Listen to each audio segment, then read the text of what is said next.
अल्लाहु अकबर, अल्लाहु अकबर, ला इलाहा इल्लल्लाह। अस्सलाम वालेकुम दोस्तों, कैसे हैं आप? आपने दो लाइनें सुनी हैं, ला इलाहा इल्लल्लाह अल्लाहु अकबर, कम सांस वाला शेख उस्ताद अली मुल्ला साहब का बुजुर्गी वाला जो 2025 में वो देते हैं। यही अजान आप हमसे सीखना चाहते हैं तो मदनी ऑनलाइन अजान अकेडमी से रब्ता कीजिए। हम आपको हूबहू यही अजान सिखाएंगे, दुरुस्त लफ्ज़ के साथ, बेहतरीन तजवीद के साथ।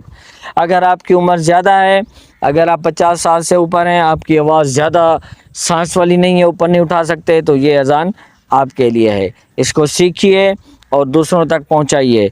वीडियो को शेयर करें हर उस इंसान तक जो अजान सीखने का ख्वाहिश रखता है। लाइक कीजिए, अच्छा सा कमेंट कीजिए। मिलेंगे इंशाल्लाह कल नई वीडियो के साथ। अल्लाह हाफिज़।